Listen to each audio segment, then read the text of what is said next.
Misha here, and last time we left off talking about Falcon 9, Block 5, and now we're going to talk about Dragon.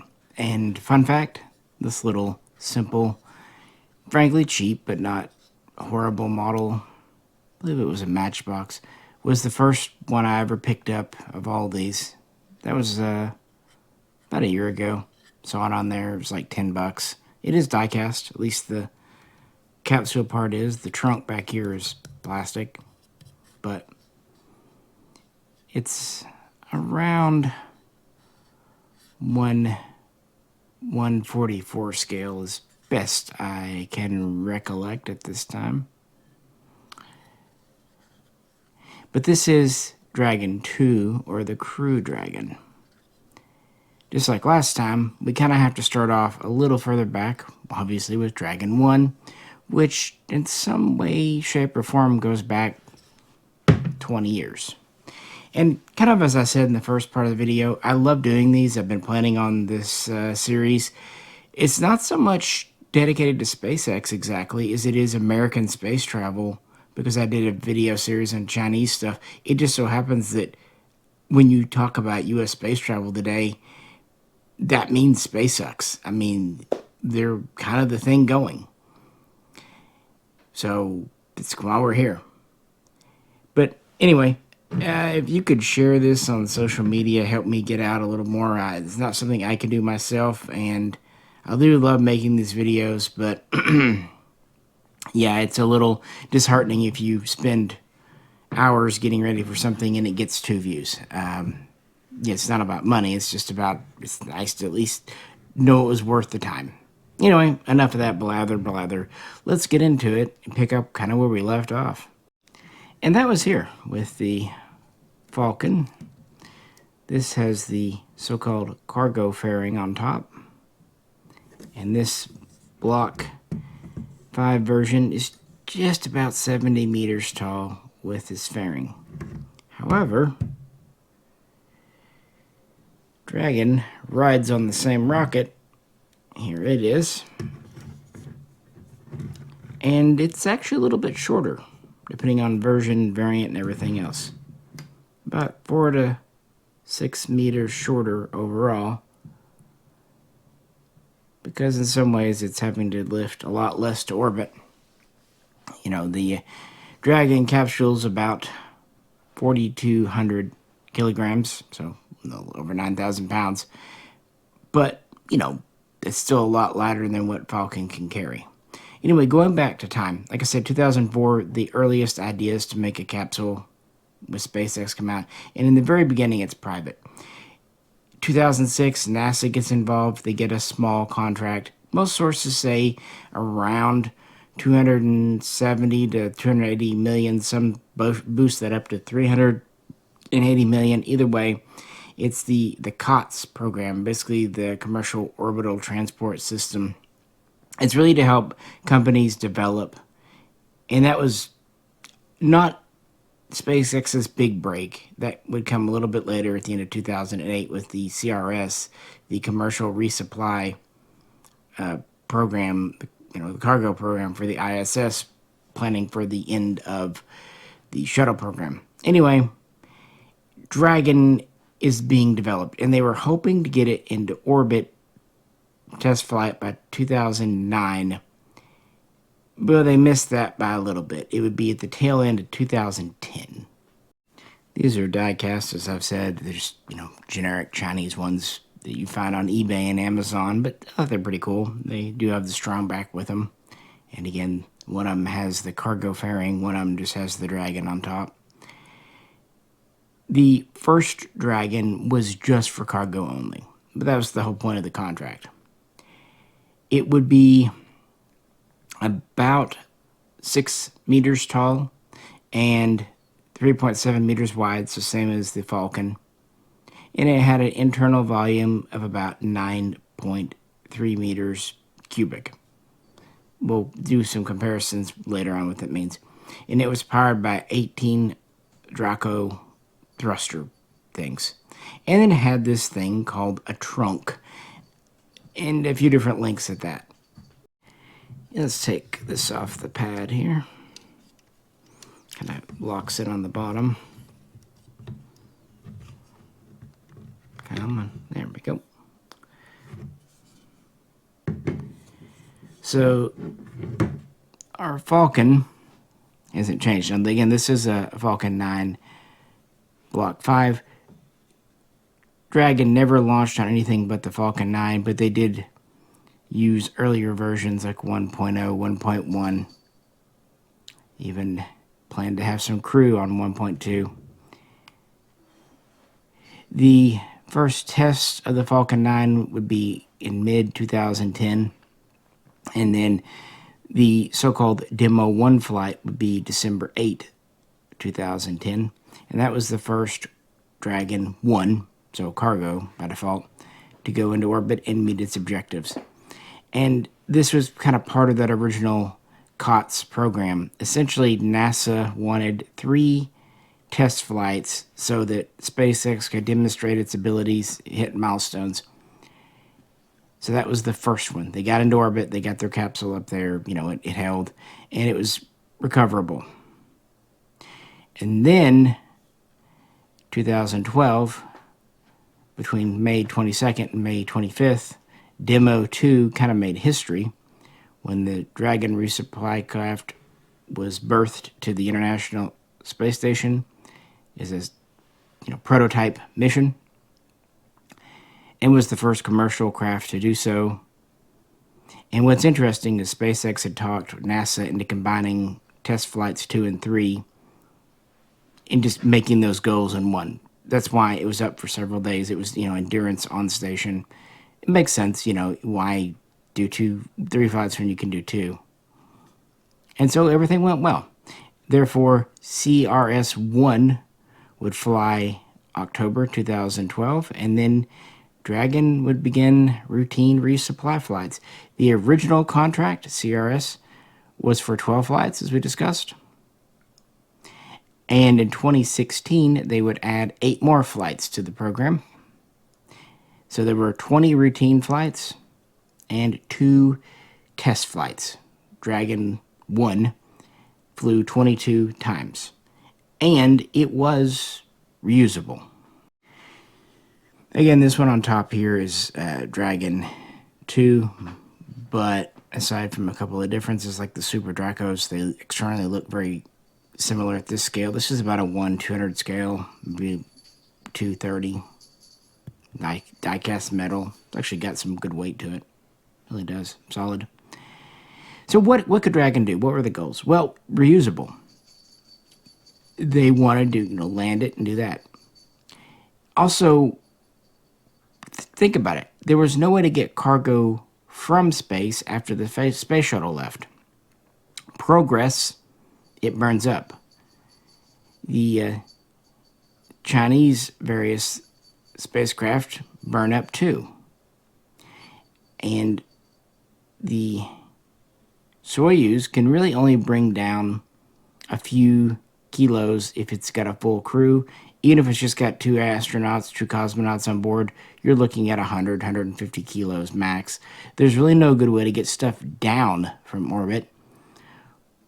You can understand that that's what Dragon could do since it was reusable. Now, the trunk back here, the original trunks were shorter than they had the extended trunk. It could take stuff up.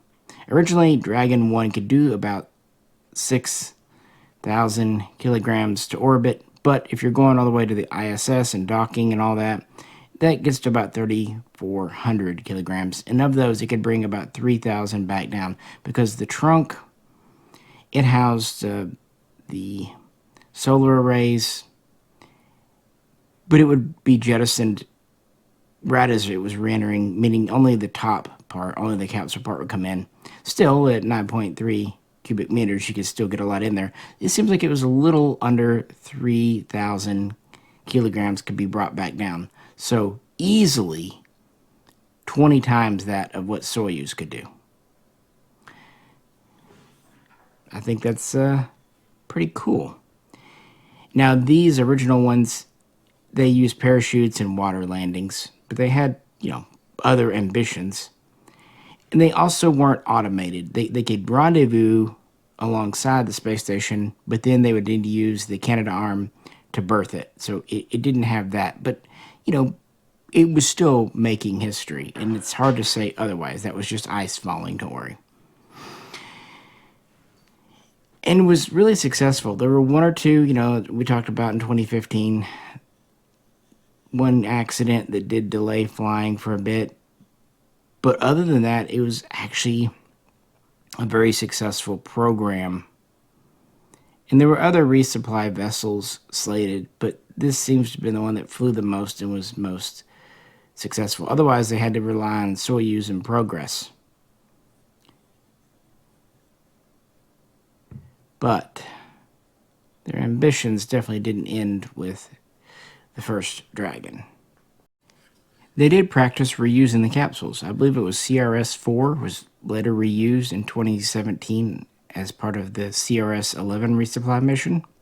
And this was done, you know, more than once. I think they only built 14 Dragon 1s. And so with the 22 total flights, and one was lost to an accident, it goes to show you, the rest were retired. The last CRS flight of this batch would come in March of 2020, I believe. Thus, kind of ending an era, but opening the door for this guy here, Dragon 2, which there were two subvariants, Cargo Dragon and Crew Dragon. The concept, the mock-up for Dragon 2 was first shown off in late spring of 2014.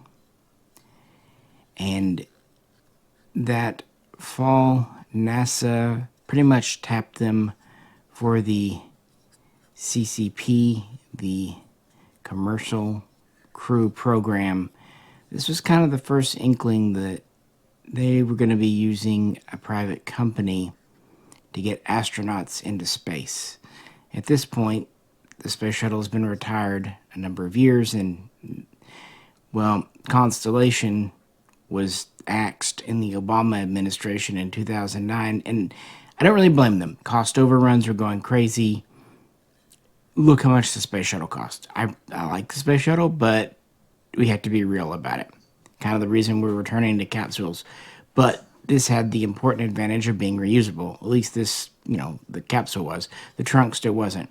The original Dragon 1 was about 6 meters with the shorter trunk and would stretch out to about 8 meters with the extended trunk, and Dragon 2 would pick up from there. It would actually flare out to about 4 meters at its widest because of the new engines, but generally still the same. Internal volume still 9.3 cubic meters. It has a trunk that has an unpressurized volume of about 34 to 37 cubic meters if fully taken advantage of. It can also be used to put other things like additional engines in, that kind of stuff. But the two versions would not be interchangeable. You had Cargo Dragon and Crew Dragon. Let's first talk about Crew Dragon here. Frankly, because it flew first, interestingly. Oh, well, it had a crew of 4, although 2 sometimes early on, and up to 7 in an emergency, although it's never been done. The big external difference are the Super Draco engines. There are 8 of them. 4 clusters of 2. Originally, that was to have a propulsive landing, kind of like we've seen with, you know, other things, like the Falcon. But in the end, NASA opted to kind of keep on the water landing. But the Super Dracos weren't going to waste because they would be the launch escape system. You know, there wasn't a need for a tower. Previous capsules had to have a escape tower. Well, except for Gemini. But honestly, the system they had there, thank God they never had to use it, because they probably would have turned their 2 astronauts into Roman candles in hindsight. So, yeah, seriously, thank God. Yeah, can you imagine that? Oof. So they still were there. And to be fair, in more recent times, NASA has authorized the use of the Super Dracos again as a backup if they need to land on land. But I'm kind of getting ahead of myself. Another major update was that this could now dock on its own, fully automated. It was no longer needing to be berthed by the station itself. That's a major update. There were also a lot of other avionic and quality of life improvements, and just general, changes to the system. But overall, it's just an iteration on Dragon 1. Now, the cargo version would not have the Super Dracos, and they would not have the windows. They would still actually have the side hatch and the front hatch. There's actually no engine back here. It is just a trunk. It's just, yeah, at least they didn't put a frunk on it this time. So they're hard at work. And then finally, March 2019, the Demo 1 test flight. It was a crewed Dragon, but it was not crewed. An uncrewed crewed Dragon flew successfully. Unfortunately, this first capsule, the prototype, was lost about a month later. They were doing a launch abort test, and it blew up. Thankfully, no one was on board. So that is probably one reason that NASA was a little nervous about the Super Draco engines. Just, security. But actually, development went ahead very quickly and made history about a year later on May 30th, 2020. While the rest of us were suffering through the U.S. finally was going back to space. Veteran astronauts Bob Behnken and Doug Hurley were on board the Demo 2 flight. They would successfully dock with the ISS a day later, May 31st, and remain docked until August 2nd, again setting a record. After almost a decade, the U.S. finally launches astronauts from American soil into space. Obviously, there had been all the Soyuz launches, but this gives an option, and it's a good option. It's a modern craft. I know what you're thinking. What about Boeing? I'm aware. But first, now that we have a space capsule here, we have to ask, how does it compare to our last space capsule? I mean, probably the most famous one in American history, Apollo. This is from Corgi. It's Diecast, and it's roughly 1/144 scale. I do actually have a true 1/44 scale, but I don't have it out here at the cabin, so sorry. But it is all metal, including the booster, which is pretty neat. Of course, Apollo was developed to go to the moon, and it was part of a lunar landing stack. But after the lunar missions, it would be used for Skylab and Apollo Soyuz. So it did have orbital missions. It had a crew of 3. And it was designed for deep space. It has the service module in the back, but if you don't count the LEM, which most, a lot of missions didn't have, inside, again, these are roughly the same scale, you've got about 6 cubic meters versus, like I said, a little over 9 cubic meters. So this is over 50% more in the Dragon, although it does have a crew of 4 versus 3 on average. That said, this was expected to go to the moon, hang out there for a couple of days, and then come back. The trip to the moon is about 3 days. This is basically just expected to go and dock with the ISS. So really, if all goes to plan, astronauts will only be on Dragon a couple of days total. It's designed to have up to 10 days worth of free flight in orbit, power, food, water, and then it can stay docked to the ISS for 210 days. Which is pretty much matching what Soyuz can do. So they're made for very different missions. But this was our last capsule and had a good record. But Apollo was not reusable in any way. And it had no way to bring cargo back down, aside from like 100 kilos or so of moon rocks and the men themselves and their bags of poop. But it was outdated technology. I mean, it was really solid technology, amazing feat. What America did in the 60s, the space program, those are the stories I grew up with. That's why I like space travel so much. I mean, it was either that or focus on the Vietnam War. So guess which one was more optimistic? Yeah, Apollo here was something else. Then, of course, we went to the space shuttle. And we flew it for 30 years. And now we're back to this. Now your next question. How does it compare to Soyuz? I do have a 1/144 scale Soyuz. It's not Diecast, and it's not the highest quality. It's from the Space Adventure series, the Action Products line from years ago. It came in the ISS set, which is actually one of my favorites. It is what it is, but it's the proper scale. And of course, Soyuz goes all the way back to the same era as Apollo, and both of them had very tragic test missions. Soyuz made it into space, but they both took lives. But they both learned from that, and they ended up being very mature machines. And the newest version is Soyuz MS, and it has more internal volume, technically, than not just Apollo, but also the Crew Dragon at roughly 10 cubic meters.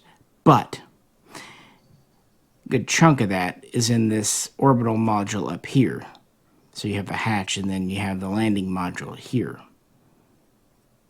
Once you go down, the return module is actually as cramped, or even, well, really more cramped than Apollo. And of course, this wasn't returnable. The only thing you get down out of the whole stack is a even smaller module.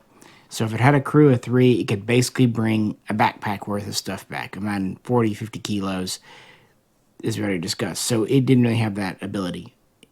And it could safely carry 3, although after a very tragic accident on the way back from a space station, they reverted the crew to 2 for a number of years.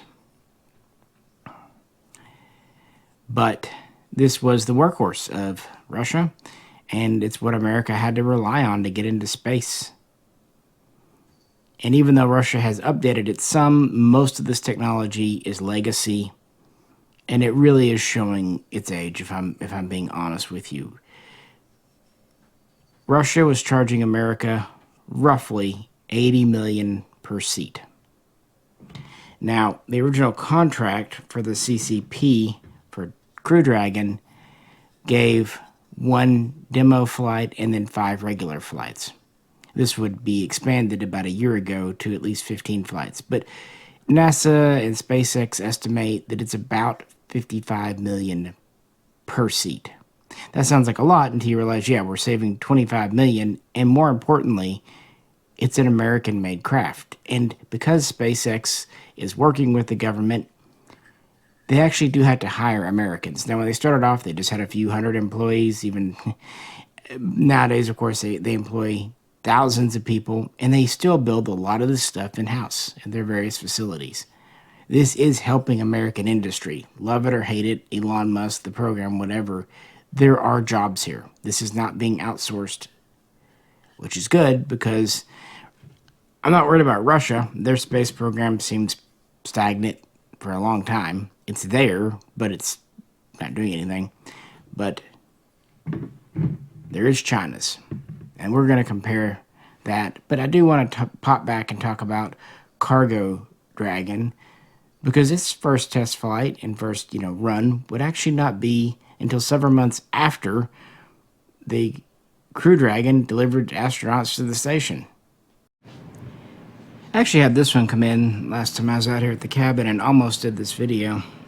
This is a 1/48 scale, some say 150, but you get the idea, pretty large scale of the Crew Dragon. And it has weight to it. I think there's a metal core, but it also kind of almost has like a polymer feel. It's not like your plastic. It's an interesting material. Almost rubbery, but not. I don't know. It's kind of neat. But it's pretty heavy.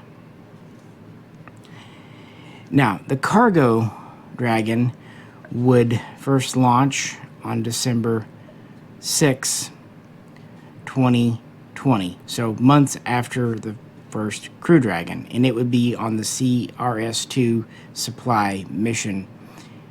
And to date, I believe 11 missions have been sent to the ISS to resupply. Interestingly, SpaceX has only made 3 cargo dragons, so they're using the same ones over and over. To be fair, it's almost the exact same ship as Crew Dragon. It just doesn't have the large Super Dracos on the side. It uses the small ones. It uses the extended trunk. It just doesn't have a lot of the internal stuff for the crew. Obviously, it's just hollowed out. It still has pressurized volume for cargo. The trunk in the back can hold up to 37 cubic meters worth of stuff. It can also have fuel tankage put in, or a rollout solar array. It too is capable of automatic docking. It also has the ability to give power to some of its cargo modules, if it's an experiment or refrigerator. Just updated things, and maybe even cooler and kind of evidence by the fact they only have 3. They really worked on it to make it faster, easier to refurbish, turn around, and get back up there. And it shows. So the cargo it's pretty neat for what it is, and because they're using very common parts, they can be shared amongst the two. And the resupply contract is ongoing. There's another one. Northrop Grumman has the Cygnus spacecraft. It too is supplying the ISS. So I understand and completely agree they need to have 2 companies serving when possible, especially for resupply, because people's lives are on the line up there. They need it. Pretty cool.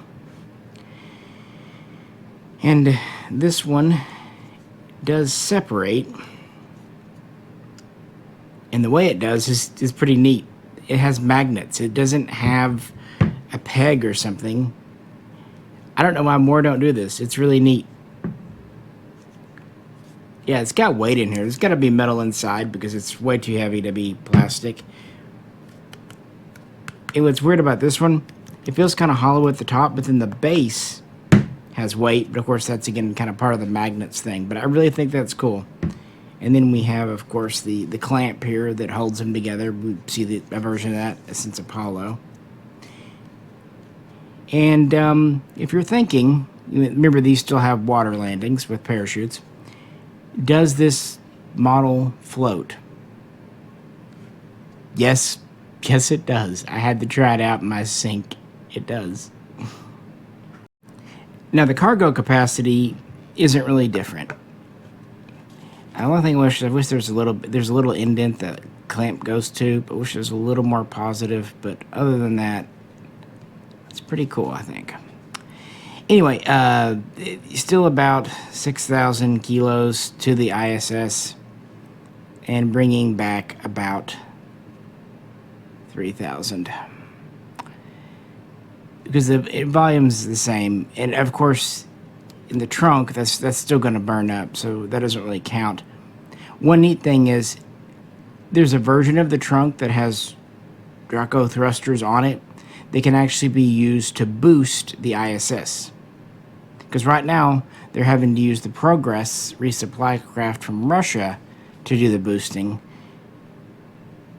But in the future, and theoretically, they may have even already done it for all I know, but Cargo Dragon could. In fact, I know that there are plans when it's time to deorbit the ISS, which is going to come sooner than we think. They're actually going to use one of these to really push it down into the atmosphere and have a controlled burn up. So it's just more versatile, more advanced, frankly. And I mentioned Progress. How does this compare to it? I don't have a Progress model, but basically it looks like Soyuz, which is a little bit of detailed differences kind of around this area here. So it's Soyuz. It can bring about 2,500 kilograms to the station. Not a huge amount. And it can return exactly 0. Now, they will fill it up with trash, use it as a trash can, and burn it all up. So, there's that. One ability that Progress does have, that Cargo Dragon does not, is to transfer its fuel to the station. They can hook up and refuel the station itself, because the Russian section has engines, so it could even boost itself, at least in theory back in the day, although it hasn't really been used in a while. As far as China's resupply craft, the Tianzhou, which I've done a video on, it was actually really cool. They actually used their first Tiangong space stations to make a cargo resupply craft. So they're big. They're really big. About 40 cubic meters inside. And before the upgrade, the first, I think, 5 flights could lift not quite 7,000 kilos. Then they did an update around number 6 or 7. And after that, they could lift almost 7,500 kilos. Yeah, and of course, I'm giving maximum weights, theoretical more than anything else, but gives you an idea. So that is outstripping Dragon and obviously Progress. And you've got a lot more space to play with, because, again, this has 9.3 pressurized and up to 37 unpressurized, but not all of that's really usable. And there's only so much unpressurized cargo, and you got to get to it. It's a whole thing. No, the Tianzhou resupply, it's called the Heavenly Boat, which I love that name. It does the best for just delivering, and it's kind of the most modern. They have the racks and stuff well laid out inside, but it too is not reusable, so it's going to burn up. So you can get a lot up there, but you can't get anything back with it. And it's also the most expensive out of the 3. That's actually why China cut down its resupply flights. That was the decision they made, was to reduce the number of flights, but have more on each flight, which makes perfect sense. I just wanted to mention that. If you haven't seen my, I think it's 4-part series on the Chinese space program, check it out. It's pretty thorough. And we will do a little comparing. But let's first bounce back to Crew Dragon, because just like with the space shuttle, thanks to reusability, we have named capsules. Originally, SpaceX just gave these model numbers, but the crew of the first flight, Demo-2, named their capsule Endeavour, and the tradition stuck. Subsequent crews would name later capsules, but Endeavour would keep its name and be reused multiple times. In fact, as I record this video, maybe not when you watch it, Endeavour's back up and docked to the ISS on a mission. You also had Endurance, Resolution, Grace, and Freedom. There are 5 flying Crew Dragons. And you notice I haven't mentioned the name Dragon in this video yet. That story has been... okay, look, Elon Musk ended after smoking pot. Can we get on? Yeah, I know there's other stories about chasing... It's about smoking pot. Look, he does with his money what I would do if I had that kind of money. He's such a goober. But why would you not? If you owned a company, can name stuff whatever you want, do it. Millennium Falcon, smoking the reefer. Hey, it's legal now anyway, at least where I'm at, and probably where you are too, so whatever. It's hilarious. At least according to my sense of humor. Magnets work pretty good on this too. Yeah. So yeah, they would fly the same craft over and over with a name, and that's pretty cool. Kind of reminds me of the space shuttle. And they've flown multiple flights so far for NASA, delivering astronauts to the ISS. But that's not the only mission profile that Dragon has. Dragon 2 has flown 19 times with crew on board. So far, perfect safety record as far as loss of life is concerned, and hopefully that continues. Of these flights, 12 were for NASA. They had Demo-2, we already talked about, and then just 11 regular flights. They call it Crew 1 through, just a number 10, 11, delivering people. They very quickly went up to 4 after the first test flight with 2 on board. Why not? On top of that, there are commercial private flights. There have been 7 to date. 4 of these would also go to the ISS. But then 3 would just be free flights in orbit. And they still would not exceed 4 crew, even though it can hold up to 7 in theory. That's more kept on there as like an emergency evacuation thing.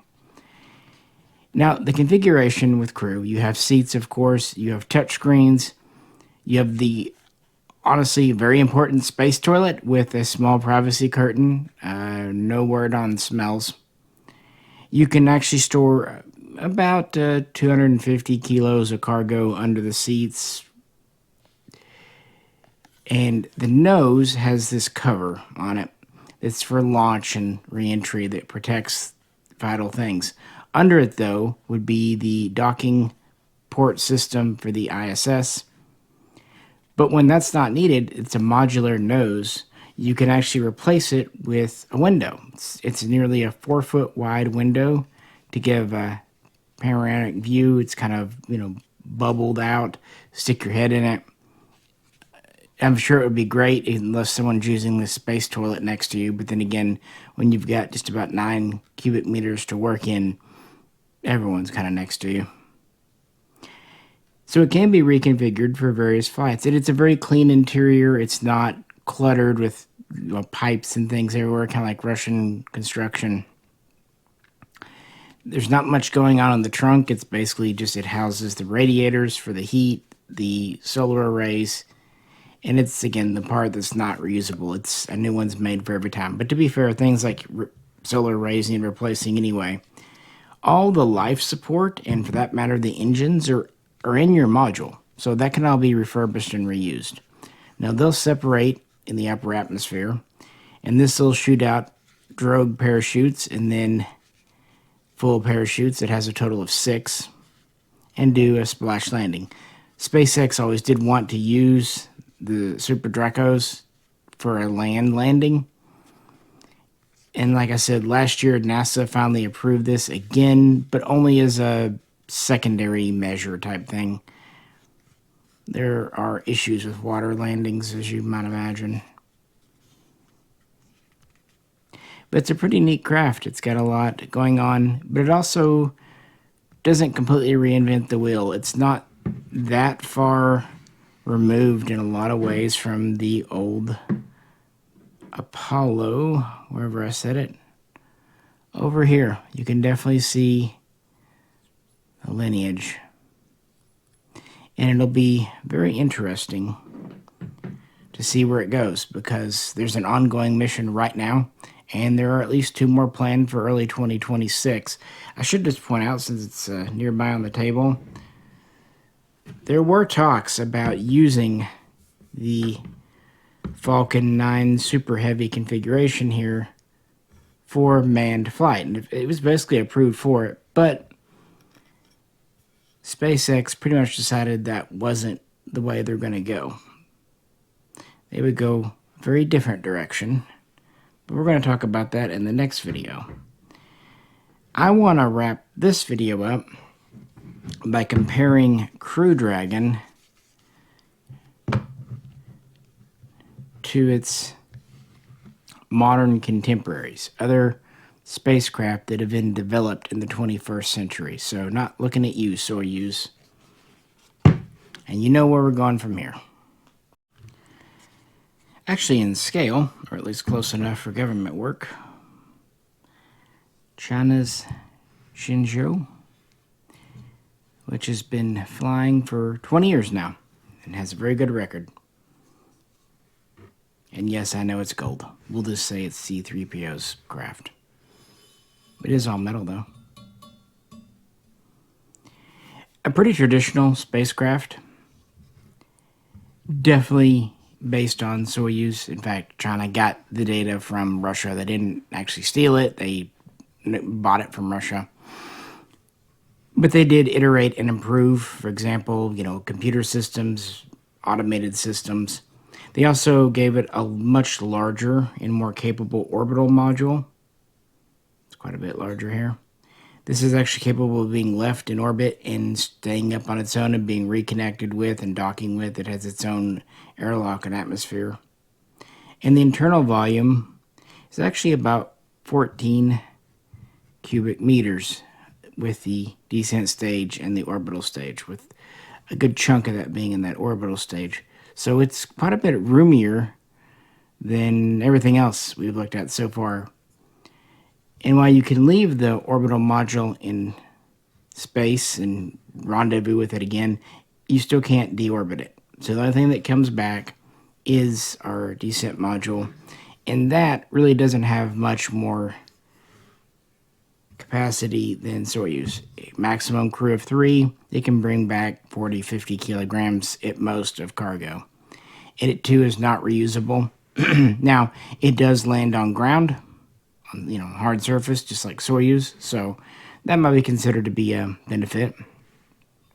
It uses very traditional solar arrays, although they are of much newer construction, much more flexible, whereas Dragons are actually integrated into the sides of the trunk. That's actually them right here. So I would say that Shenzhou is kind of in between. It's definitely a more modern look than Soyuz, and definitely more modern than Apollo, but Dragon does seem to be a more modernized thing. How much does it cost China? Well, we don't know. It's all state funded, and, numbers don't matter, so we don't know how they're doing economically, but it's theoretically not costing them more than what Dragon costs the USA. But yeah, I think those are neat. Again, they're pretty much in scale.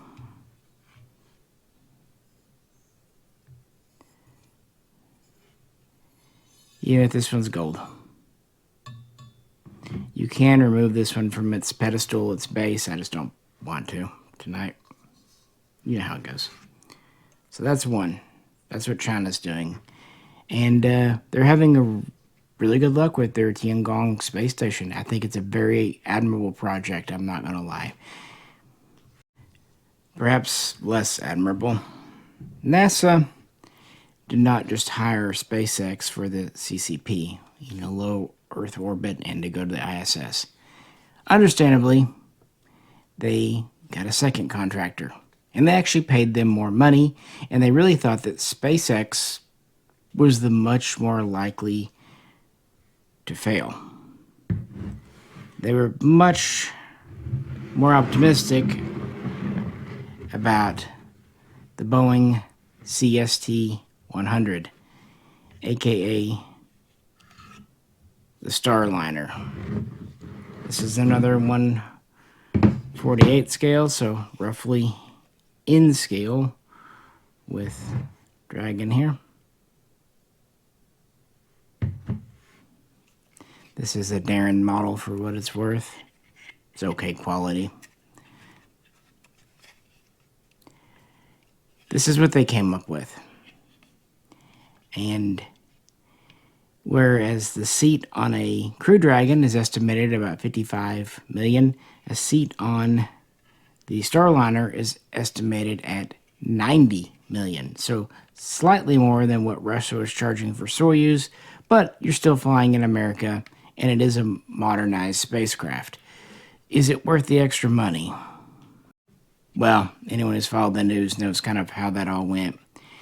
But on paper, it has some things. It had a crew of 4 to 5, at least in theory, if it ever gets up. And it is more spacious, 11 cubic meters inside, so slightly larger cabin. It does have a service module, more traditional with thrusters on it. It's quite small, the module itself. And the capsule is meant to be reusable. And it is capable of landing on a hard surface using parachutes and airbag systems, so that's kind of neat, I think. Inside, the controls are a little more traditional, but still modernized. So again, since they were made for the same contract on paper, they have very similar specs. But even though it costs less money, well, Crew Dragon has been delivering folks to space for over 5 years now on a relatively routine basis. Not to mention the Cargo Dragon. So all told, it's had about 31-ish successful flights. Starliner, well, less so. It did deliver its 2 test astronauts to the ISS successfully, but due to issues, fuel leaks and whatnot, it had to be sent back alone with no crew, and the astronauts had to stay up in the space station. Here's my theory, based on the timing. With as hot as it was last year, right before the election, I think the astronauts conjured up a way just to stay up there and hang out till after the election blew over. I don't blame them. This one does, for what it's worth, separate too. But it's not as cool. It doesn't use magnets. Let me get it here.